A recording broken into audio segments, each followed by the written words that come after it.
and greetings. Welcome to my presentation on the world of the texts, and we're going to focus on Romans chapter 3. I have 3 resources. The first is online, Bible Gateway.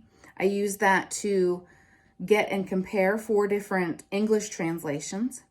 Second, we have the Sacred Pagina, Romans, which is written by Brendan Byrne. And the third is the Commentaries on the New Testament, Romans, written by Frank J. Matera. We're going to look at 2 different words or phrases. The first in verse 22, the word faith, and the second in verse 25, the word sin offering or covering. Let's begin with verse 22. The Greek word for faith, pistis, can be interpreted in either the subjective or objective case. And that gives us 2 possibilities. First, the objective, faith in Jesus Christ. The subjective of faith of Jesus Christ. And you can understand why this has received so much attention. Those are really 2 different sort of feelings of the translation. The objective translation is supported by Byrne. He says that Paul uses this word 6 other times in his other writings. And he puts forth a very strong support, especially from its use in Galatians chapter 2, verse 16.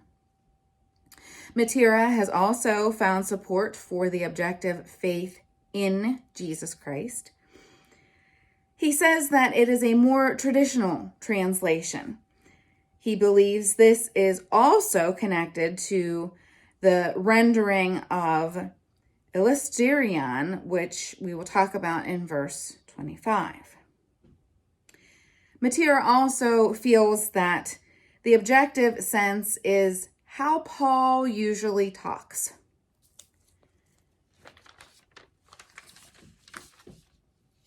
Now on to support for the subjective. This would be faith of Jesus Christ. Byrne found support in Romans 4:16, where Paul talks about the faith of Abraham. He also feels that this translation is supported with other writings of Paul, specifically Romans 5 and Philippians 2.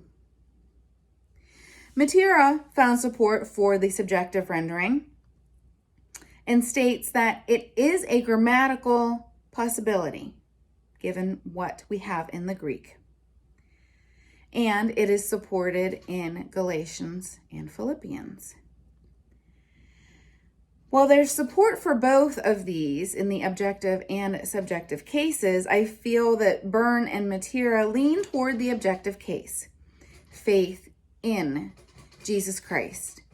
And this is supported by the English translations that I have found.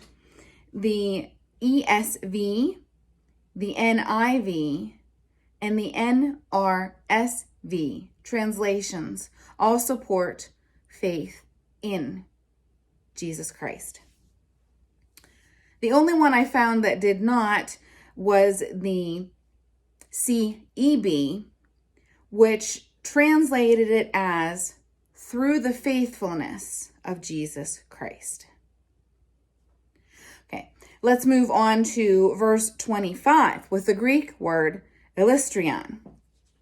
In my research, I was able to find 3 different ways that this word can be taken. 1, as a piece of furniture in the temple. 2, as propitiation. And 3, as expiation. Now the support as just an actual piece of temple furnishing is given by Byrne. He said that its use in Hebrews and outside of the biblical text.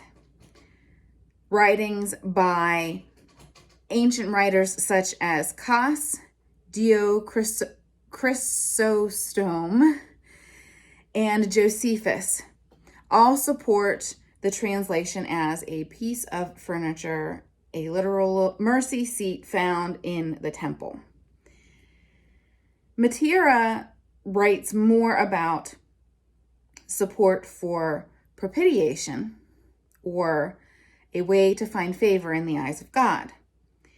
He found support for this in the writings in the Vulgate. And finally, that moves us forward to the support found for expiation. Byrne found support for expiation as the atonement in the Qumran, also in the 4th Maccabees, and the Gospel of Mark. Matera found support for this atonement or ransom sort of meaning in the writings of Origen, and he also stated that it's supported other places in Romans, especially in what comes right before this Illustrian, which is whom God publicly displayed. The English translations overwhelmingly supported this idea of expiation, a way of atonement, a ransom. The only one that did not find the translation as such would be the ESV, who favored the propitiation. This seems to follow the overwhelming information that I found in the sense in both of my resources. And I think that it just makes sense from the writings of Paul. So thank you for listening to what I found about the word of the text and these two specific words and phrases. Thank you and have a great day.